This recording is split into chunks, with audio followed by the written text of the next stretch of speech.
Good evening and welcome to Story Hour. I'm Laura Blackwell, hailing you from what Zoom is telling me is an unstable internet connection. So my co-host, Daniel Marcus, started Story Hour to help about a year ago to help us all stay connected. And even as things are starting to open up, we're really loving Story Hour as a way of hearing news stories and meeting new people and just gathering around the campfire.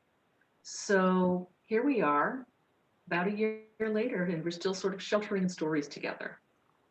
Welcome back to those returning, and welcome to those of you joining us for the first time. As always, we have two writers reading for their favorite nonprofits. Tonight's readers are Elad Haber and Keith Rosson. If you are fortunate enough to help others during this time, please consider a donation to one or both of tonight's featured nonprofits, the Lung Cancer Research Foundation and Bradley Angle. Elad Haber is reading for the Lung Cancer Research Foundation. LCRF's mission is to improve lung cancer outcomes by funding research for the prevention, diagnosis, treatment, and cure of lung cancer. Lung cancer causes more deaths than prostate, breast, and pancreatic cancer combined, and yet receives less funding per death than prostate, breast, or pancreatic cancer. LCRF funds novel lung cancer research that might otherwise go unfunded. You can learn more at lungcancerresearchfoundation.org. Keith Rosson is reading for Bradley Angle. Domestic violence is a common but largely hidden issue that affects people from all walks of life, regardless of their age, gender, race, sexual orientation, religion, income, or marital status. Bradley Angle serves anyone affected by domestic violence. Bradley Angle values the dignity and personal story of everyone who comes to them for support and respects that survivors should have control over their own lives. You can learn more at bradleyangle.org.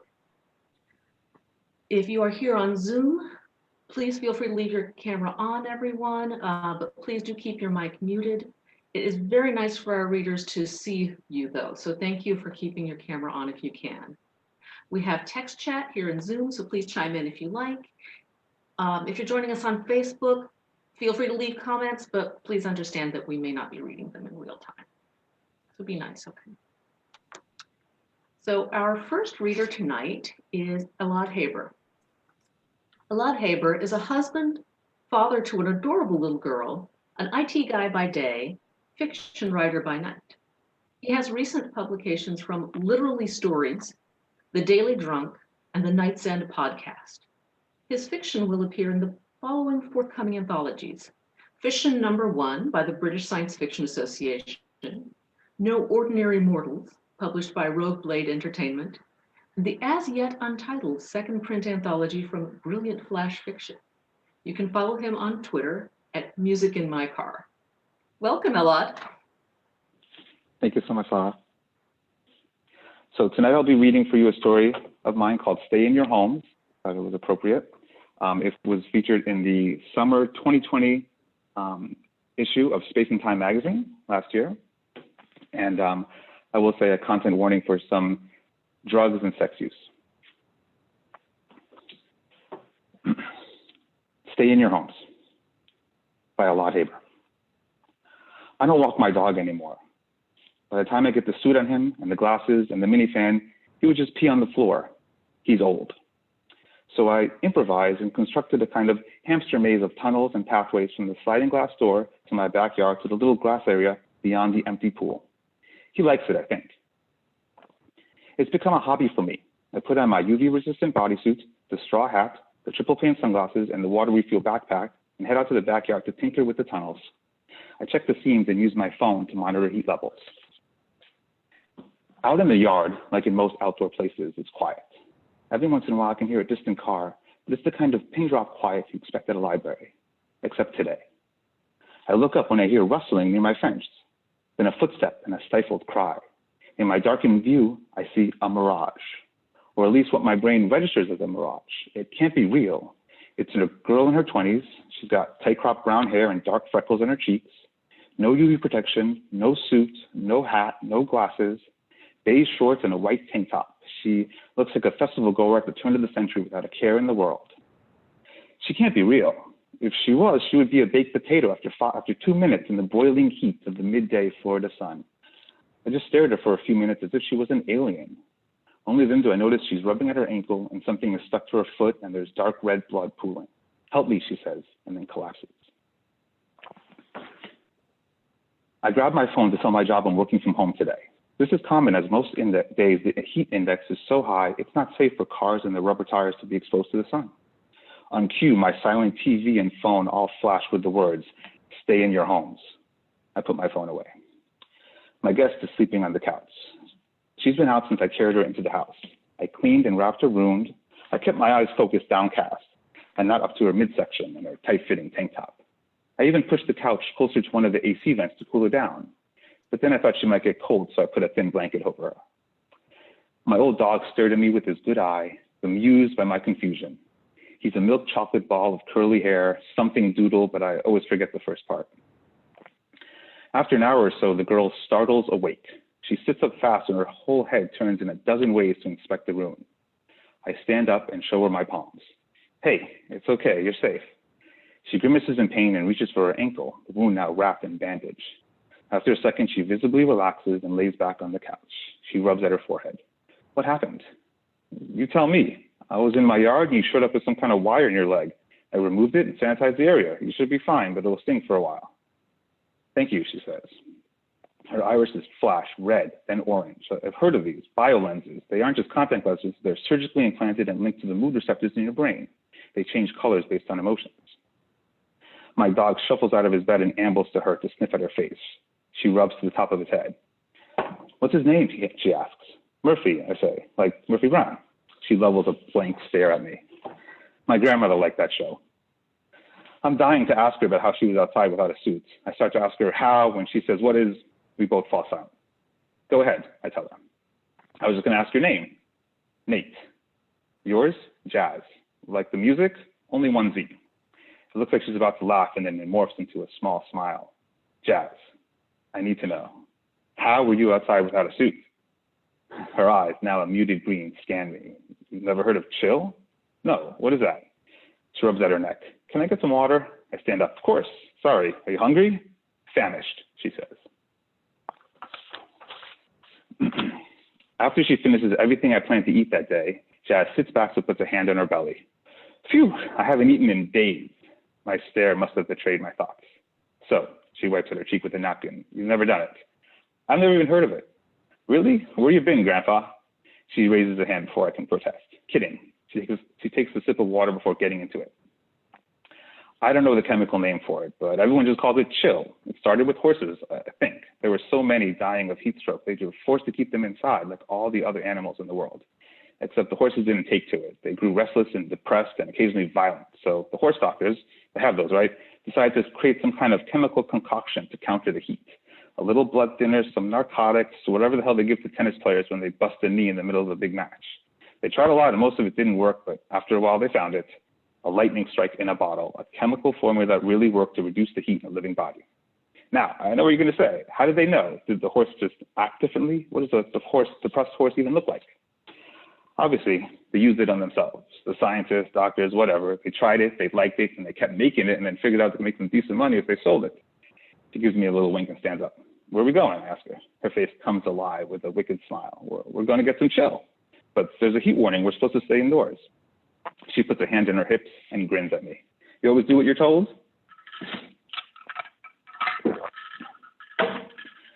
The roads are empty, streetlights blinking. I fly through red lights. The heat outside is tangible. It's fever ripples on top of buildings, trees, and concrete streets. Inside the car, cool air blows onto my face and plays with Jazz's hair. She's got her feet up on the dashboard. I try not to stare. The radio is playing something I don't recognize and she's humming along. I keep looking up in search of any police drones. "Hey, Nate." She's got her legs still up and she's looking at me. She's wearing one of my old pairs of sunglasses and I can see my bug-eyed reflection in them. "Yeah? Do you like Alice in Wonderland?" I'm surprised by the randomness of the question. "Yeah, sure, but it's been a while since I've seen it." She looks disappointed and then turns away from me then. We enter the city center. The buildings are painted sun-killing black. Even the windows are covered. Those gleaming window towers of the past are gone. In its stead, buildings that are black and gray like tombstones. Jazz directs me with a flick of a finger. We go underground through a winding garage tunnel. Down here, there's a network of these garages, once separated but now connected through rough holes in the thick concrete. Jazz continues to direct me with a distracted air. She doesn't even look ahead, just points and says things like left, right, and we're here. I park and let the car idle for a while. We are in what looks like the parking garage of an abandoned mall. Color-coded walls are thick with graffiti. Hey, I say. She finally turns to me. Her eyes are a blazing orange. Are you okay? Yeah, why? You seem, gotta be careful. Upset? She says, I'm fine, and gets out of the car. It's so strange to be outside without my suit. Even underground, I usually wear mine as an extra layer of protection. The air inside the garage is stale and it's hot, but I don't feel the angry sun on my skin. There's a smell of rubber and dust. Every other overhead light is out, so everything is dim and gray. I start walking towards the bright former mall entrance, but stop when I notice Jazz is walking in a different direction. I turn on my heel and follow her. She approaches a rusted sliding door, like the entrance to some kind of maintenance room. She knocks and the door just slides open a few inches. There's someone in dark clothes behind the door. He speaks in a language I don't recognize, and Jazz responds in kind. The whole thing reminds me of Star Wars. After a few second conversation, Jazz looks to me and nods for me to follow her. She seems to take on a different demeanor as soon as we enter the dark, smoke-filled room, smiling and swaying her hips. Looks like my analogy was right on, as inside the room is a dark variation of Mos Eisley Cantina. There's scattered tables with people in what look like costumes, an animatronic band in the corner, and a massive bar in the center with lots of tubes snaking into the ceiling. You can't miss our destination. It's one of the only brightly lit things in this space. There's a blue door with a thin neon strip around it, and above the door, sparkling snowflakes like Christmas decorations. Jazz picks up the pace, walking quickly, hungry. She doesn't knock or checks the door. She opens it and we're inside in a flash. It's the opposite of the previous room, where the bar was dark and dim like a cave. This room is bright and white, like we're on a ski slope. I look up frightened for a second, but there are no windows. The light is coming from large stadium lights in the walls. Jazz and I fumble for our sunglasses. The blinding light is subdued behind darkening lenses. I see people now, young like Jazz, in various stages of summer clothing. There's even a couple girls in bathing suits and guys with their chests bare. Back when I was growing up here in Florida, the sight of people on the way to the beach or the pool was common. You didn't think twice if you saw someone in a store with flip-flops. It feels like so long ago. There, Jazz says, pointing to a tiki hut in one of the corners of the space. We walk over. Jazz waves and smiles to the people. She seems to know everybody. The bar is straight up kitsch. Neon signs, a little dancing hula girls, and a Samoan behind the bar. Seriously? I ask her. She catapults into a bar stool and motions for me to do the same. Relax, mate, she says with a smile. Pretend you're on vacation. I'm feeling extra grumpy all of a sudden. I say, I go to cold places on vacation. The bartender overhears my comment and walks over. They still have those? No, I say dryly, but the guy thinks it's the funniest thing and laughs. He looks at Jazz. I like this guy. He starts to work at something behind the bar. Usual? 2, please. The drinks arrive in true and themed kitsch fashion. Wide martini glasses, tiki umbrellas with flower on top, a mix of blue and orange liquid inside. Jazz's kaleidoscope eyes light up. Pretty, she exclaims. I'm somewhat disappointed. That's it? It's a blue drink. Jazz is all smiles. She reaches under her shirt and pulls something from her bra. It's a small, clear tube with 2 tabs inside. Her eyes blaze winter green. She taps one out to her palm. She shows it to me as if it's an expensive diamond. The tab is blue, wide, and round with a concave center. I reach for it, and she pulls her hand away. Watch, she says, and drops the tab into her drink. Immediately, all the liquid starts to fizzle and turn into smoke. She grabs the cup by the flute and downs it all in one gulp. White vapor leaks out of her ears and nose. She grins. Your turn, she says, and releases the second tab from the tube. Ready? I nod. She drops the thing onto my drink, and there's a rush of gas in my face. Drink, she shouts, and so I do. The liquid is cold, really cold, but it tastes great going down. Okay, I say. Now what? Now we wait, she says. Someone nearby shouts her name, and she walks away from me. I let out a held breath and wait for the drug to kick in. I don't have a lot of positive experiences with drugs. I experimented in high school and college, of course, and now marijuana knocked me out, but chemical drugs had little to no effect on me, something about my biochemistry. I debated going to a school nurse about it, but figured that wouldn't fly well with my parents. Instead, I just faked getting high with my friends. Any guilt I felt the next day was allayed by the fact that I would always volunteer to drive and always made sure everyone got home safe. My friends thought I could handle my shit better than anyone and developed a bit of a reputation for it. So I'm not sure this stuff is even going to work for me. I wait like a skeptic at a political rally, arms folded, brow furrowed. I feel it first on my skin. Sudden goose flush, a sharp intake of breath, an uptick of heartbeats. I can almost hear them, the on-beat thumping, like a party going on downstairs. Is it always this loud? Then waves in my chest, I can hear them. It's like an ocean has formed inside my body. A swirling wave around my heart ripples to my shoulders and down my arm, as smooth as a lover's caress. The wave picks up momentum around my stomach, lingers around my crotch, and then becomes bubbling sea foam in my legs. Someone touches my arm. Feels like a wet kiss from Murphy. I look to see Jazz by my side. She's changed her clothes and she's wearing a dark dress, tight at the bottom but loose on top. She's gorgeous, glowing, eyes like purple fire. I can make out light streaks in her hair I didn't notice before. Her freckled cheeks look almost unreal. I see you're ready, she says with a huge smile. Come on. I follow her. This time I can't take my eyes off her. In my suddenly drugged out view, little glitters of fireworks explode with every swing of her hips. I laugh. She looks back at me, still smiling. Hurry up, silly. We move through curtains. Their smooth fabric tickles my skin and stand in front of a large metal door for a moment. You ready, she says, but she doesn't wait for my reply. She grabs the door by the handle and pulls. We reach for our sunglasses as light pours in from the next room. There's a scorching heat emanating from the other side. I don't move towards it. I can't. Drive grabs me by the arm and pulls, and then I'm in it, the sun. And it doesn't hurt. The doors close behind us. I look up, clear blue skies. In front of us is a large open-air garden. There's walls on all sides, so I think we're technically still under the ground, but there's no ceiling. There's even a bit of wind. It ruffles my clothes. Jazz stretches and extends her limb as if she's waking up for the first time in a week. It feels so good, she shouts. She looks at me, her eyes a blaze of green and blue, right? I take a few tentative steps forward, suddenly hyper-aware of my naked arms, but they're not broiling. I touch the skin. It's warm, but not too hot. I put a hand on my cheek, expecting to feel the beginning of a sunburn, but there's nothing. I wonder for a moment if we're really outside and not inside some kind of VR recreation. She senses my hesitation and retraces her steps to join. Hey, she says, breaking my reverie. It's real. Look, feel. She grabs my hand and puts it to her bare midsection. Her breathing is even a little elevated. Do I feel real? Yes, I admit. So then relax. She waves her arms, inviting the air. Have fun. That's when I notice the others. They're just like Jazz, in shorts and cutoffs and tank tops, summer clothes before summer was endless. They're all young and all beautiful. They're frolicking. That's the only word I could think of.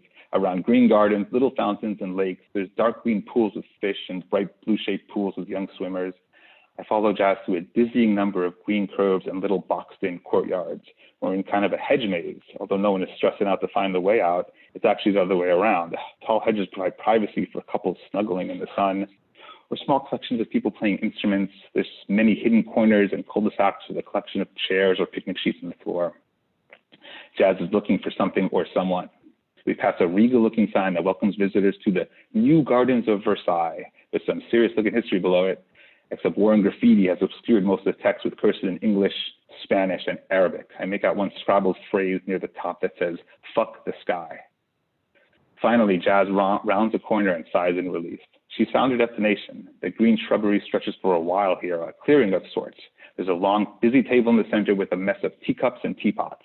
3 massive hookahs at the table. There's no one around, but the hookahs are lit, a sweet smell of dried fruit emanating from the table. Scattered around the clearing, a little table with cards in them, croquet accoutrements all over the place, and fake rabbits. They look like dog toys, placed in almost hidden positions. Alice in Wonderland, I say out loud. My mouth is sticky and dry. Yes, she says. There's an extra pip in her step here, and she goes straight for the table and takes a long pull off the hookah. There's so much smoke it stings my eyes. Your turn, she says, and hands me the tube. I put it to my lips and pull. There's a hint of flavor, but mostly tastes just like smoke. I cough a few times. Jazz laughs. She puts her hand on my chest and leans in close to my ear. Her breath is hot, and my body tingles when she gets close. There's chill in there. Just then, a group comes into Wonderland, and when they see Jazz, there's cheering and laughing and more pulls from the hookah until there's a carpet of drug-infused smoke on the ground. My legs are weak. My head is swimming. I reach to the haze to find a chair, a lounger, thank God, and lay down. I close my eyes just for a little while, I tell myself, just for a minute. When I wake up, the sky is darkening, blue turning into black. My head is heavy and filled with dark clouds. Jazz is standing nearby talking to another girl. Her sunglasses are still on despite the fading light. Hey, I say in a whisper. Jazz notices me and her face lights up. She comes in close and removes her sunglasses. Hi, she exclaims. How long was I out? Long time, she says with a smirk. Sorry. She shakes her head. It's fine. Happens to the best of us. Takes a little too much. Sit down, you fall asleep. That's why I never sit down. She laughs.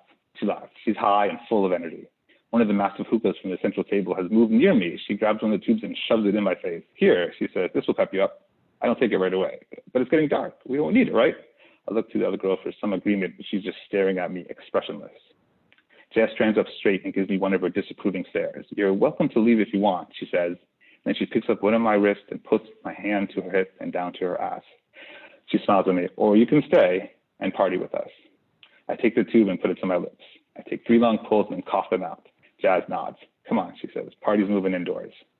I follow her back through the hedge maze in the waning light. There's less frolickers out now. It's so strange. These people are living their life in reverse of the rest of the world. As night falls around the city, heat curfews are lifted, and blurry-eyed people start to make their way out into the world, to have dinner, drinks, or just stroll through the moonlight. It's still warm, but our enemy, the sun, has called a temporary ceasefire, and normal people take advantage of that to go out of their hiding places. These kids are the opposite. They welcome the war with the sun and take drugs to fight it. But when the sun retreats, they do too, running inside to what? Sleep, strategize, screw? Dad leads me to the other side of the hedge maze into a light drizzle of people streaming into a couple of large double doors like you might see in a loading dock. Inside is another party, loud dance music, glittering balls of light swinging from one end of the room to the other, a crush of gyrating people on the ground. More so than ever on this strange day, I feel out of place. I try to focus on Jazz, where my hand touched her ass, the way she looked on my couch back home, those wild, ever-changing eyes. She senses my thoughts and looks back at me. I smile and she smiles back. Jazz snakes her way through the crowd until we reach a roped-off area of couches and tables. There's a few people inside the area, rough-looking sorts with bald heads and tattoos where hair normally goes. One of them opens up the rope and lets us in. There's some bottles on the table and drawers. Jazz pours out a couple of shots. She's in full party mode, laughing at everything, clumsily falling into the laps of men. The gruff-looking guys paint me with suspicious stares. I find a seat away from them and focus my attention to the dance floor. I nod my head to the music as if I like this electronic shit. I look around and try to figure out who is on chill. It's like to solve so many problems. It is being used as a party favor. After a few minutes, Jazz leaps into the couch next to me and drapes her arms around me. She looks drunk, but I wonder how much of it is a play. She likes to pretend. Tell me, I say, and she focuses on me. Her eyes flash a brilliant yellow. What is it about Alice in Wonderland that you love so much? Her mouth widens in a Cheshire smile. She shows her approval to the question by taking one of her hands, exploring around my crotch. I love how crazy it is, she says. This place is loud, but my attention is focused on her. It's nonsense, she continues. It's lunacy. It's hallucinations and violence. It's everything I wish life was, but isn't. Unless what? Unless you're here, she shouts. This is the closest place I found to Wonderland. Her hand finally finds my erection. She smiles wide and brings her mouth close to my ear again. Her breath, wet and hot, makes me close my eyes. Let's go somewhere private. I can feel the eyes of the other people around us staring as she takes me out of the roped-off area, through a collection of unused couches to the end of the massive warehouse containing the party. She opens a hidden door. It's a dim hallway lit in red with dozens of doors on either side, some kind of sleeping quarters. I hear random sounds from various rooms. It's hard to pinpoint. She settles on one door and leads me inside. The room is small but lushly furnished. A warm-looking carpet, a mirror, and a bed. It doesn't look like much, but I don't have a chance to survey it. Jazz spins me around and kisses me. Her hands reach for my body and finds all the places I sought to explore earlier in the day. She's naked in a flash. I'm clumsier and almost fall once or twice. She laughs in a sweet kind of way. The rest of the night is a blur. The drugs help me last a long time. When it's over, I collapse in a heap of sweat and labored breathing. I drift off. When I wake up, Jazz is getting dressed. My vision is still blurry and I can feel aches and pains in places I hadn't used in a while. Hey, I tell her. She doesn't turn to face me right away. She finishes getting dressed and sits on one chair in the small space. Her face, so full of light yesterday, dark. Her lips dip in a frown and her eyes are an ominous black. I'm sorry, she says. Just then the door bolts open and two guys burst in and go straight for me. One of them grabs me and pulls me out of the bed naked and then out of the room. Hey, I scream. I look at Jazz, but she's turned away. The guy holding me uses one of his massive hands to cover my mouth and stifle my screams. The other brute has all of my clothes. They lead me down the hallway. Last night it seemed long and endless, full of possibilities, but this morning it's short and ends in a simple door, framed by light. Sunlight. No, I whisper, please. The guy holding me pushes his hand further against my mouth. The other guy is rifling through my pants until he finds my keys, my car, my house. He smiles and nods, and the bigger brute pushes me towards the door. He kicks it open. And then I'm outside. The sun is an oven, and I'm a raw chicken. I can feel my eyebrows burning. My skin roasts in seconds, sizzling. I can't breathe. I fall to my knees, the world dipping into black. I think about Murphy. I hope they remember to refill his water. It's so hot these days.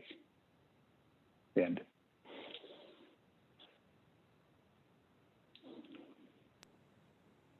Whew, that was intense.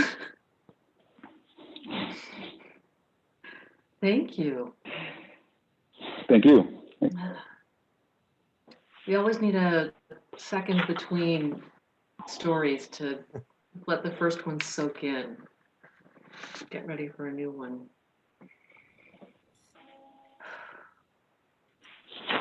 All right. Next up, we have Keith Rosson. Keith Rosson is an award-winning author of the novels The Mercy of the Tide, 2017, Smoke City, 2018, and Road 7 in 2020. His short story collection, Folk Songs for Trauma Surgeons, was published just last month. And his short fiction has appeared in Black Static, Cream City Review, Pink, Reader Fighter, Phantom Drift, and more. A fierce advocate of both public libraries and non-ironic adulation of the cassette tape, can be found at keithrosson.com. Keith, welcome. Thank you so much. Oh my gosh. Before I get started, I just want to preface this with two things. One, I get a little nervous at these, so pardon me. And two, there are absolutely a bevy of cuss words and very adult themes in these stories. So just letting you guys know. I'm going to try to read two stories. They're pretty short and will hopefully fit nicely in that window we're looking at. So both of these stories are in my collection, Folk Songs for Trauma Surgeons, published by Meerkat Press. Thank you so much for having me. Delighted to have you. Yeah, this story is called Baby Jill. On Wednesdays, Gary comes to collect the teeth. The things Gary has parked in the driveway on various Wednesdays. A pop-top Vanagon with a constellation of faded stickers across the rear window. A pink Corvette, a Hummer the color of a traffic cone, a motorcycle and sidecar, a mail truck, usually just regular cars, regular things, but sometimes ones like these. I wonder sometimes about the neighbors. Also on Wednesdays, how I jump when he rings the doorbell every time. You'd think I would grow used to it after all this time. I see his form through the dimpled, hazy glass of the front door, and I open it and there's Gary. He's a short man, handlebar mustache, the fabric unspooling in the bill of his baseball hat. I've never seen him smile. I've watched him grow old, seen the backs of his hands grow their first mottled spots, faint enough but there. Before Gary was Luis, and before him, Etienne. Before that, I don't even remember anymore, which bothers me when I let it. Hi, Carol, he says. Hi, Gary. Got everything squared away? Sure thing, I say. Come on in. Always like this. Gary steps into the house and takes off his hat and stuffs it bill first into the back pocket of his jeans, and we walk into the spare bedroom. Gary taking the lead. I trace the hallway wall with one hand and it makes a noise as faint as a whisper. Gary stands in the doorway of the room with his hands on his hips, assessing. Every week we do this, every Wednesday. The room is empty, save for tens of thousands of teeth carpeting the floor, mounds of them, hills, valleys of little tiny pale teeth. The room is not particularly big, but still. Sometimes Gary has to force the door open, really work at it. Skeins of daylight sift themselves through the gauzy curtains. Gary, not one to be impressed with the quality of light or much else, grunts and says, looks like a 12 binner, or a 10 or a 15, and he's never been wrong either. He always calls it just right. He packs them snug. I'm not allowed to touch the teeth once they're home, but I can carry the bins. And he's always right. They're heavy, those packed bins, and it's a chore to carry them out to whatever car is in the driveway. It's a rust-shot Plymouth Newport this time, unwieldy as a battleship. Gary grabs the bins from the trunk, puts gloves on, and begins shoveling the teeth in, always by hand. I don't know. When he's filled one, he stacks it in the hallway where I'm standing and smoking. This is how it's always been. Before Gary was Luis. Gary says you shouldn't smoke, Carol, and I laugh and blow a jet of smoke at the ceiling. At least not inside, he says. Brings down the property value. His voice echoes. Besides the teeth, the room is empty. It takes a while, but he fills the last bin, and we do a sweep of the carpet, making sure we haven't missed any whole teeth. There are always fragments every time, crumbled teeth, flaking enamel, the tiny nubs fractured off from decay or simple fragility. Gary starts taking the bins out to the car. Sometimes I'll help. Usually I stay inside and vacuum the carpet. Recently, maybe before baby Jill and maybe not, I felt a curious halving at the sight of all that newly returned blue, that sky blue square of carpet where previously, just moments before, thousands of teeth lay mounded and still. Part of me is overjoyed, a sense of completion at what we've done, a sense of wholeness. But there is a part of me that feels a clanging hollowness too, a kind of sad and empty thunder, like I'm, I don't know, an automaton maybe, a marionette, somebody just performing a function. Before Louise was Etienne. Gary pokes his head in. His hat is still in his back pocket. He'll put it on somewhere between the front door and the car before he drives away. His hand is wrapped around the molding of the bedroom door, and I see the crude green lightning bolts tattooed on each finger. I'm gonna get going, Carol. Okay, Gary. I'll see you next week. I'll be here, I always say. Gary drives away and I'm in the house, and I've done this for so long, it has become more than the simple cadence of ritual. By now, it's become mythology. After Gary leaves, I get on the computer in the den, telling myself I will not look at anything about baby Jill. I will not. This resolve lasts for exactly 2 cigarettes, and then I am back to scouring the news sites and watching the videos of the fire on YouTube. The video of her rescue has been viewed over 4 million times. Maybe people are looking for other things than I am. But I think I am trying to find some sign of whether or not she will live, as if we could divine any answer from the grainy, jittering footage of a house fire. People have left terrible comments on many of the websites, and I spend hours refuting them, challenging them, intimate with its futility, my stomach cinched in a tight knot, a mixture of fury and hopelessness, almost the same way I feel looking at the just vacuumed carpet. The sun limns the houses across the street, paints the sky a searing pink fading to purple. I stare at the photograph, the terrible and now famous one, where some photographer snuck into the hospital where baby Jill lay in a bed. She has, we know, received third-degree burns over 90% of her body. In the photo, she is swaddled in bandages that look so white and heavy around her tiny little frame. The only holes in the bandages are where her pink mouth shines and around one glittering blue eye. There's an obscenity about it, mostly in the slow unfolding horror. She looks like a snowman. Enamel, dentum, cementum, pulp, periodontium, alveolar bone, gingiva, and gums. Tiny teeth, baby teeth. I was birthed and sustained in lore, in tradition and belief, and all the trappings of ritual that accompany them. There are moments where I hardly seem to be here at all. The child is sleeping, of course, and the night is deep with shadows. I hear the dim murmur of traffic downstairs. This is an apartment building. And also the metronomic snore of a man in the room next to this one. The child's comforter is blue with little white dogs on it. Simply being here is all that's necessary. The tooth is gone from beneath the pillow, cast to the floor of the house I live in.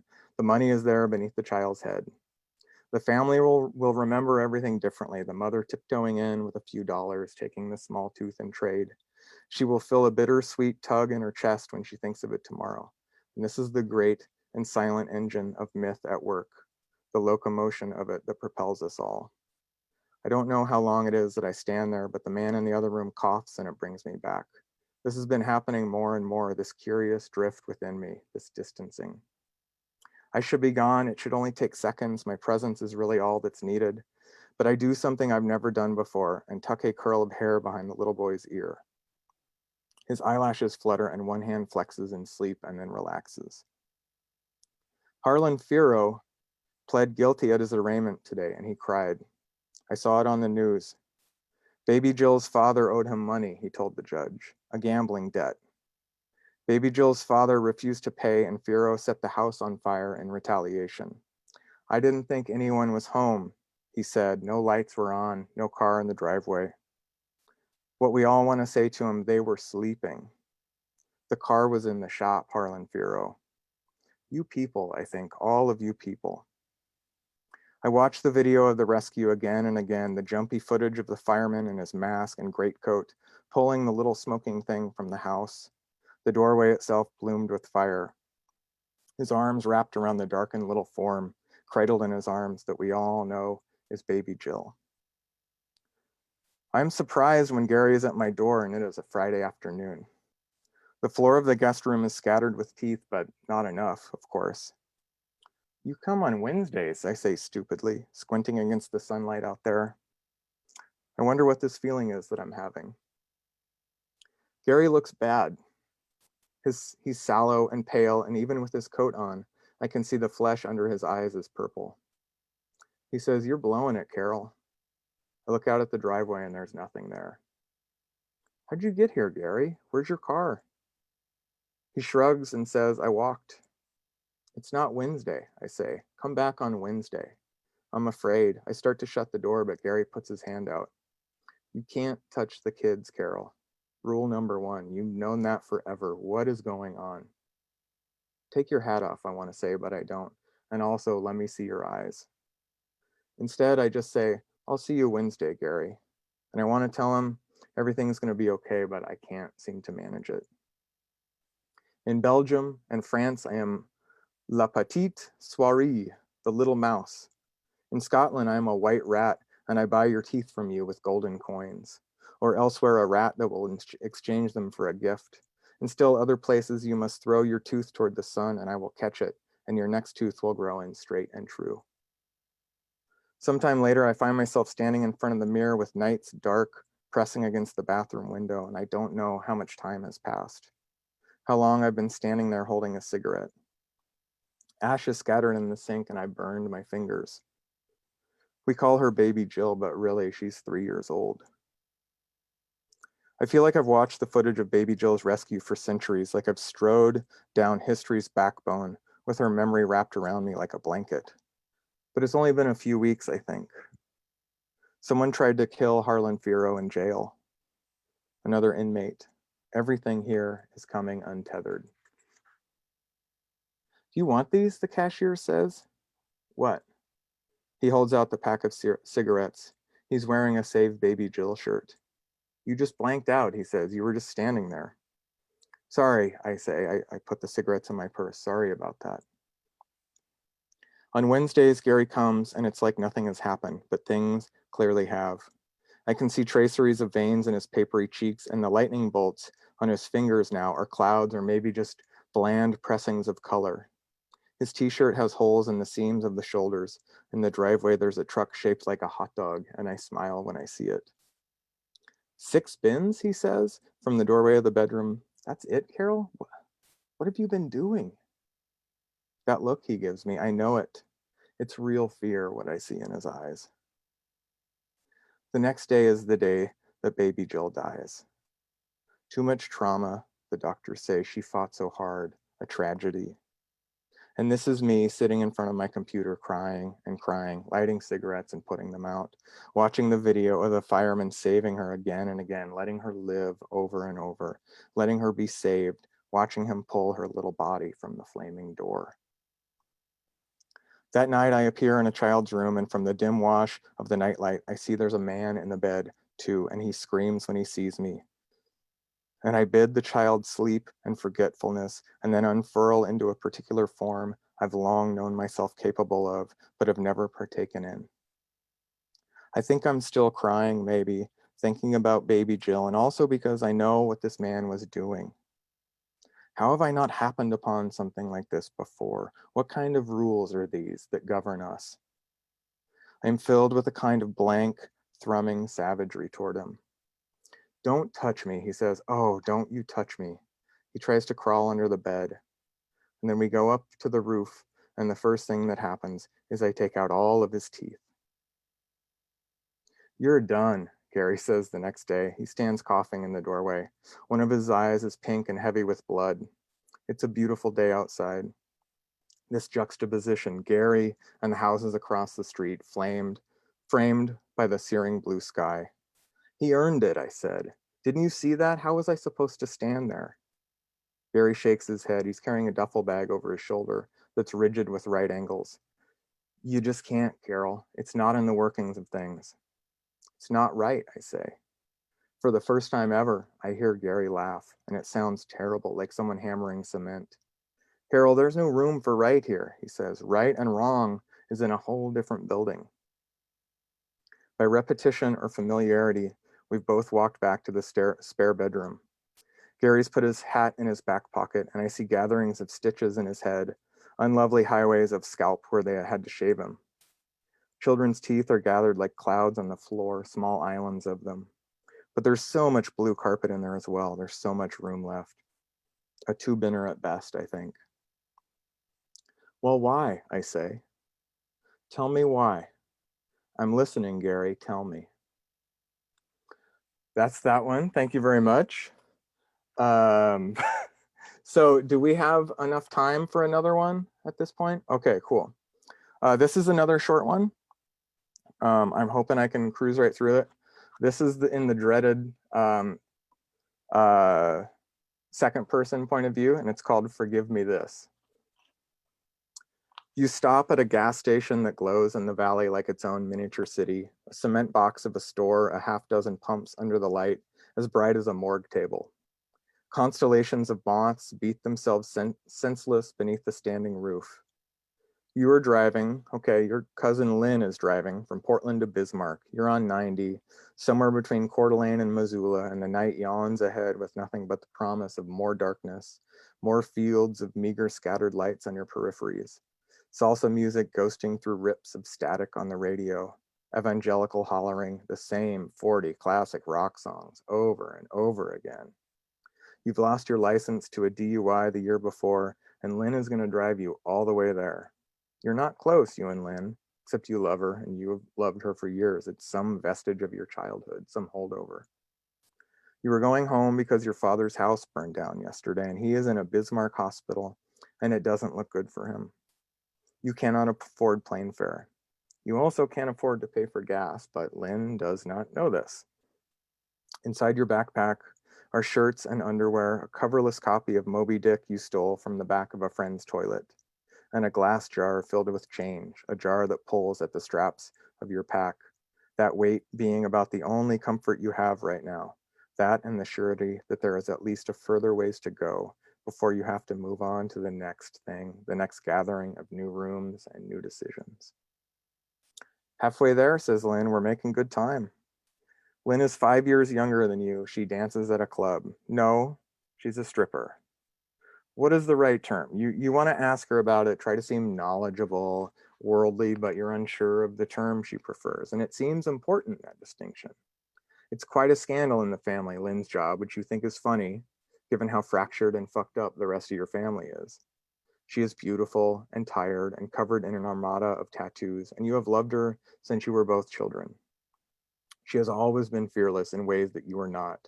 When she smokes and releases her cigarettes through the howling wedge of open window, they bounce in the road behind you and you watch the sparks burst in your mirror.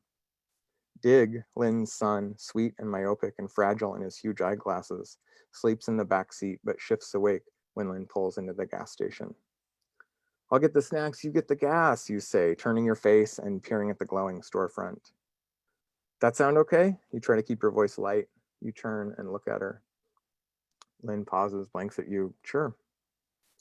The nozzle notches into the tank and you see Lynn's torso through the window, see the rips of fog from her mouth as she blows into her hands. You turn and wink at Dig as he stares back at you, his eyes owlish and huge behind his lenses. He is 5, he doesn't talk very much, or maybe he talks all the time. You don't really know. You don't know much of anything. You want anything, bud? A pop? You get out of the car. Lynn is frowning at the gas readout, notching the total in pennies. Can he have a pop? Sure, she says, without looking at you. You take your backpack inside, nod at the red-faced woman at the register. Should I leave this up here, you ask? It's fine, honey. You wander the aisles, putting things in your pack, pointless things. You pour 2 coffees, grab a Coke, a pair of cheap sunglasses for $3. You take out the jar, pour out a swath of change on the counter, pay for the drinks and glasses and quarters, and it phases the woman not at all. Your backpack is heavy with contraband, which is an evil Dan word if there ever was one. Stupid things in there, cupcakes, lip balm, WD-40. This somehow feels like you were balancing something out. Lynn has parked the car and is talking to your aunt on her cell phone. Dig holds his pop in two hands when you lean in and hand it to him. Lynn stands there on a yellow parking lot in front of the car, flexing her calves and standing on her toes. A man comes out and watches her as he gets into his truck, and you look at him until he looks away. You open a Hostess pie and break it in half, lean in and hand it to Dig, then light a cigarette and lean against the door. You eat and smoke, and Lynn shakes her head and says into the phone, "We'll make it. We're making good time." What does your heart do when you hear this? She says, "I know, I will." She says, "Okay, Mama." She smiles and says, "I love you too." Well, and you are one of those shitty passengers that falls asleep and doesn't keep the driver company. You don't mean to, but you're tired. After Halila kicked you out, you've been couch surfing, and sleep is sometimes a fitful, fleeting thing. When Lynn's mom called you on your cell phone to tell you your dad had fallen asleep with a cigarette, had burned his house down, you were sitting on Evil Dan's couch. You know a lot of Dan's. Dan Smith, Wheelchair Dan, Tattoo Dan, Married Dan, Evil Dan. And in the middle of telling him that Halila's absence was like someone taking an ice cream scoop to your heart and removing the entire thing in one go. Then your phone buzzed in your pocket. You'd have been staring at Evil Dan's boa constrictor when you answered it. The snake was molting and it looked at fake how symmetrical and lovely the falling skin was, like bubble wrap, you thought. Your eyes, when you answered the phone, felt like they were coated in cement dust. You talked for a minute with your aunt, and he's burned real bad, she said, real bad, all over. The snake seemed like it was dead, maybe. Okay, you said. She said, I'm real sorry, hon. And then she waited for you to say something, but what was there to say? How many times had he fallen asleep like that, cocooned in a fog of spent alcohol, only to have the cherry of his smoke burn his stomach, fall between his legs, until he awoke bellowing and slapping at his thighs, his glass tumbling and rolling in circles on the floor? How many times throughout your life? They're not, her voice caught the way a shirt could get snagged on fence wire. They're not real sure if he'll make it, but you should probably come. You should come. You didn't want to tell your aunt you couldn't drive anymore. I'm not sure what your vehicle situation is, she said, as if she could read your mind. But Lynn could drive. It's just that they don't know if he'll make it. They don't know. Okay. You never learned the snake's name, but when you hung up, it turned its tongue, tasting the air. So, yeah, you fall asleep like a jerk and you have this dream. Lynn wakes you up in the middle of it, and you come awake knowing that you have cried out, made a noise. The radio is playing a song you remember from high school. It's a bad song. It goes, "You can't take me, but I'll go with you." Lights along the highway strobe past you, light up your legs and chest, and then vanish behind. You were dreaming, Lynn says. Dig says, "You yelled real loud." "You sounded happy though," Lynn says, smiling. "It was weird." "Sorry," you say. You scrub your face, and your hands make a rasping noise along your whiskers. You look at the clock and are grateful at how little time has passed, how much further you have to go. You want to stay in this car forever, with the cousin you were in love with and her sweet son with the strap around his glasses. They love you the way family loves you, without reserve, without grace, like drinking a glass of water. The dream is a fading thing. It's like sneaking your fingers under a piece of old wood and lifting until you don't want to lift, only you don't want to lift it. It's pointless. Nothing good will come from its examination. Halila was someone you met at church. Evil Dan would take you to a Catholic church up in Laurelhurst sometimes for mass. You liked it. Another Evil Dan word. He called it interloping. He combed his hair and took out his pentagram earrings, and you'd go on Saturday nights after a few beers. You liked the solemnity, the sense of ritual, the priest with his sing-song lamentations, the drifting tendrils of incense he pushed with the backs of his hands as he walked down the aisle chanting Latin. The choir sang above you, and the ceiling was high, and everything was hushed and glowing. And when you leaned over and asked Evil Dan, who in his pastel shirt and tie really did look like a wholly new person, systems analyst Dan, maybe, what that spot was above you where the choir sang, he told you it was actually called the choir. Oh, you said. Or the choir stalls, he added. Like a bathroom stall, you said, still a little drunk, and a lady in front of you turned around, frowning. Evil Dan winked at you and you belched behind your fist, but it came out louder than you meant. And you heard someone laugh behind you, and when you turned and looked, there she was, this blonde girl that would turn out to be Halila. But you, of course, wouldn't know that until after Mass when everyone was hanging out outside talking, and did it really matter anyway? Was that what you wanted to spend your time thinking about here in this car, when you haven't felt safe or good in forever, when you can't help but picture your father curled up in a hospital bed, shrunken with heat, a charred collection of sticks in the shape of a man? I got about one more page here, if we're good with that. You arrive at a rest stop as dawn blues the tree line. The lawn beside the cement building is waterlogged and dotted with scraps of trash, skeletal trees. Mist hugs the ground, and dead leaves float in gasoline-blurred puddles. Everybody goes to the bathroom. Dig takes your hand as you walk toward the men's room, and something in you tightens as clearly as if someone was working a ratchet inside your ribs. Will you stand guard? Dig asks as he goes into a stall. Sure, you say, and a trucker standing against a urinal smiles against the wall.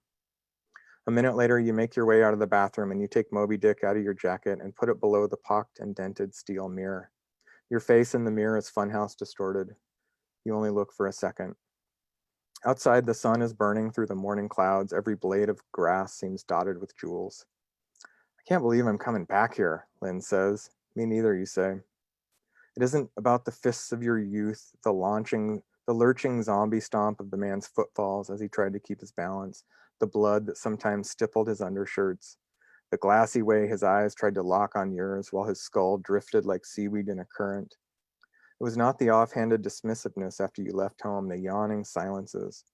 Closer, perhaps, was the casual cruelty of your phone calls, the way he would answer your talk of doing well in this new town with those little chuckles, those derisive grunts, that way of decimating the conversation, that way of leveling you just with the hum of your shared history.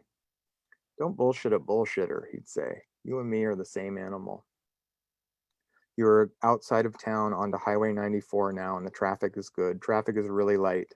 You're going fast with the sun truly burning through clouds, and it's when you see the cylinders of the Tesoro refinery out the window, those silver gleaming monoliths rising brutish from the ground, always the waypoint that home is near, that your heart thunders in your chest like God has reached down and squeezed. Mama, Dig says, I have to go to the bathroom. We're almost there, bud, Lynn says. Can you hold it? Dig thinks for a second and then says, yes, I can hold it. Telephone poles blur past you. They look like spears driven into the earth. Stop, you say. Lynn looks at you. Stop, you say again. The wind rips at your door. The wind rips at the door in your hands as you open it. Your dream was this. You dreamt of the hospital, of thin coffee served in flimsy pale cups. There were chairs with fabric seats and wooden arms, a painting of the ocean on the wall. A television was mounted high in the corner of the room and showed something anxiety-inducing, a nature show, or possibly healthy people in advertisements for home exercise equipment. The nurse was pretty and sleepy, not Halila, not Lynn, and smiled, really smiled when she saw you. You dreamt that you came to the emergency room, clean-shaven and unworried, as if it had been a whole different life. And he was in his bed, uninjured, and the light caught the clean lines of the bars caging him there, keeping him safe. The blue veins in his hands, tubes notched in his elbows, machinery surrounding him, but not touching him. And he smiled at you, he did, as you felt the warm rasp of his hand on the back of yours, and when you bent down and held him, you did it for love and not for duty. Thank you so much. Sorry if that went over. Whew. No, we're doing fine on time. Awesome. And I hope I'm not breaking up with my unstable internet connection here, but I just love the way these go together. We've been chatting in the Zoom about how they meshed so well. Daniel and I often comment on this, but today some of the regulars did as well. Darachevi was just saying that there's such a feeling of heat and fire in both of them. That's so interesting. Yeah, right. Yeah. And I really feel like there's been sort of a feverishness to them that is, I don't know, almost like a like that sort of hot summer day when you're not sure if you're coming down with something. Yeah, if I had to That pick a theme feel? of the three things, like that's definitely the thing tying it together for sure. Yeah, and you knew that yours both had that. You and Ella didn't know each other, I think, No, right? absolutely not. And I had never So, even read those two stories together, so that didn't connect with me either. That like a fire is kind of what binds those two stories together. That mhm, never even crossed my mind. So yeah, quite the yeah. serendipity going on here tonight. It's funny. It happens almost every time. We've been doing this for almost a year now, and I think there have Hmm. been maybe two times when there hasn't been some kind of thread that Yeah. runs through the stories, whether the writers have talked about them before or even know each other. Hmm. So it's pretty neat. Yeah. Well, thank you both so much. This was really wonderful. Uh, Thanks for having me. and next week, it's been great having you both. And next week is also going to be really neat. We have our first ever international call in. Michael Conley is going to be calling in from the UK. So he'll be up very late and he'll be reading with Daniel Braun. So everybody make sure to tune in for that. You can keep up to date on upcoming authors at storyhour2020.com.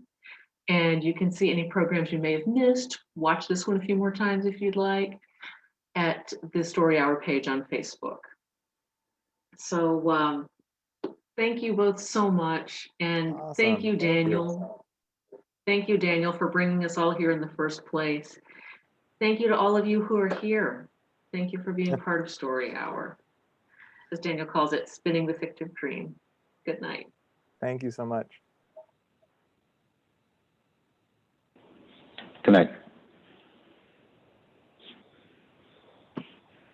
Good night.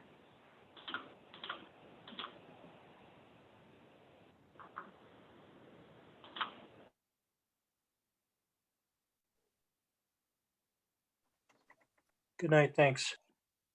Good night.